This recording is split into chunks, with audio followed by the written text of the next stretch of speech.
Hi పిల్లలు, బాగున్నారా? ఈరోజు మళ్ళీ మరొక మంచి కథతో అమ్మమ్మ మీ ముందుకు వచ్చింది. రెడీయా? ఈరోజు మనం ఒక చక్కటి తెనాలి రామలింగ కవి కథ తెలుసుకుందాము. పూర్వం భారతదేశాన్ని శ్రీకృష్ణదేవరాయలు పరిపాలించారు. ఆయన ఆస్థానంలో 8 మంది కవులు ఉండేవారు పర్మనెంట్ గా. మిగతా కవులని పండితుల్ని కూడా పోషించేవారు, కానీ వీడు పర్మనెంట్ అనమాట. వీళ్ళని అష్టదిగ్గజాలు అనేవారు అనమాట. ఏనుగు ఎంత గొప్పదో అంత గొప్ప కవులు, దిగ్గజములు. 8 దిక్కుల్లోనూ మనల్ని, భూమిని రక్షిస్తూ కాపాడుతూ ఉంటాయి ఏనుగులు. 8 ఏనుగులు అనమాట. అలాంటి ఏనుగులతోటి తన ఆస్థాన కవుల్ని పోల్చుకుని వాళ్ళని గౌరవించాడు శ్రీకృష్ణదేవరాయలు. అందులో ఒక ఆయన తెనాలి రామలింగుడు. ఆయన వికట కవి. ఎప్పుడు అందరినీ నవ్విస్తూ, ఆడిస్తూ, ఏడిపిస్తూ అలా ఉండేవాడు అనమాట. ఆయన రాజుగారికి ఆ కవి అంటే చాలా ఇష్టం. కానీ రాజుగారు కూడా ఆయన తెలివితేటలు ఎలా ఉన్నాయి అని పరిశీలిద్దాం అనుకున్నారో, లేకపోతే కాసేపు ఏడిపిద్దాం అనుకున్నారో గాని, ఒకరోజు సభలోకి వచ్చిన వెంటనే రాజుగారు అన్నారంట, రామలింగ కవి, నేను ఎప్పటి నుంచో నీకు ఒక గంపెడు బంగారు నాణాలు ఇద్దాం అనుకున్నాను, ఎప్పటికప్పుడు మర్చిపోతున్నాను. ఈ రోజు సడన్ గా సభలోకి వచ్చేటప్పటికి గుర్తొచ్చింది. ఈ రోజు నేను తెప్పిస్తాను, నువ్వు జాగ్రత్తగా పట్టుకెళ్ళు, ఓకేనా? హ్యాపీయా అని అడిగాడంట. ఏ పోటీ లేకుండా, ఏ తెలివి చతురత పరీక్షించకుండా, ఇలా ఎందుకు నాకు ధనాన్ని ఇస్తున్నారు, బంగారు కాసులు ఇస్తున్నారు అని ఒక్క క్షణం ఆలోచించి, అయ్యో మహారాజా, మీరు ఇస్తే నేను పుచ్చుకోకుండా ఉంటానా? హ్యాపీగా పుచ్చుకుంటాను అన్నాడంట. అంతే. వెంటనే సేవకుడిని పిలిచి, ఇలా రా అని సేవకుడిని పిలిచి, ఆ బంగారం తీసుకొచ్చి ఇక్కడ పెట్టు, సభలో పెట్టు, తెనాలి రామలింగ కవి పట్టుకెళ్తారు అని అన్నాడు. సేవకుడు తీసుకొచ్చి అక్కడ పెట్టాడంట, సభలో మధ్యలో. పెట్టేటప్పటికి, ఓ రామలింగ కవి తీసుకుని వెళ్ళు, ఇంటికి పట్టుకెళ్ళు, మళ్ళీ రా సభలోకి, ముందు ఈ జాగ్రత్త చేసేసుకో అని చెప్పారంట రాజుగారు. అనేటప్పటికి సరే అని ఆ గంప దగ్గరికి వచ్చేటప్పటికి దాని నిండా పోసున్నాయంట. గోపురం పెట్టి ఇలా గంప ఇలా ఎత్తేటప్పటికి టప్ టప్ టప్ అంటూ కొన్ని కాసులు కింద రాలినాయంట. రాలేటప్పటికి అయ్యో కింద పడిపోయి అని చెప్పేసి అన్ని జాగ్రత్తగా ఏరాడంట. ఏరి ఆ గంపలో వేస్తున్నప్పుడు మళ్ళీ ఈయనకి అనుమానం వచ్చింది. మళ్ళీ గంప ఎత్తేటప్పుడు మళ్ళీ పడిపోతాయి కదా, ఎందుకు వచ్చిందని చెప్పేసి అప్పట్లో నెత్తి మీద తలపాదాలు చుట్టుకునేవారు పెద్ద గుడ్డతోటి. 6 గజాలు 7 గజాలు 9 గజాలు ఉంటది అనమాట. అది తీసి జాగ్రత్తగాను కింద పెట్టుకొని ఆ బంగారు కాసుల్లో కొన్నింటిని తీసి అందులో వేసి మూట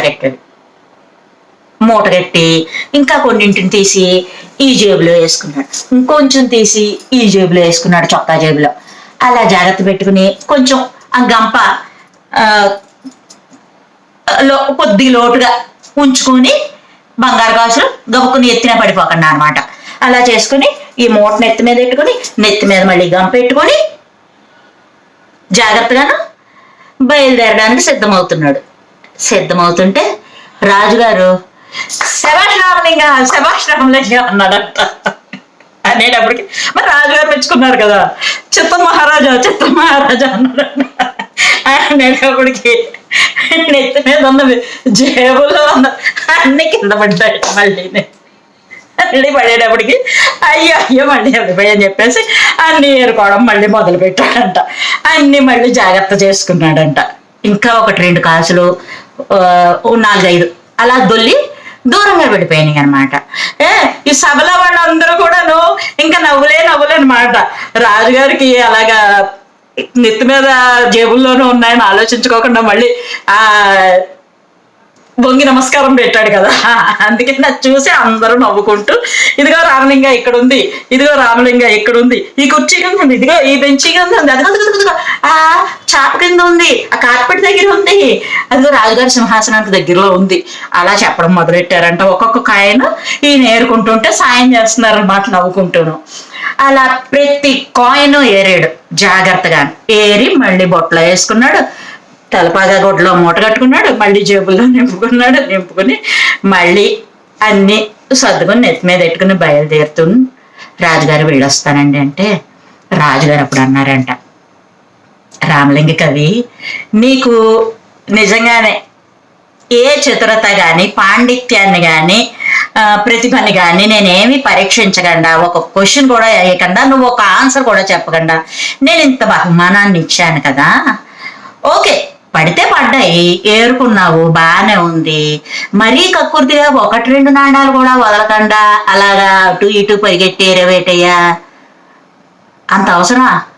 దొరికినవి అన్ని ఏరుకుని పట్టుకుని వెళ్ళిపోవచ్చు కదా, మరి అంత కక్కుర్తిగా ప్రతి నాణం నాకే కావాలి అన్నట్టుగా అంత కక్కుర్తి ఏంటి నీకు, అంత దురాశ ఏంటి నీకు, అలా ఎందుకు ఏరావు అన్నాడంట రాజుగారు.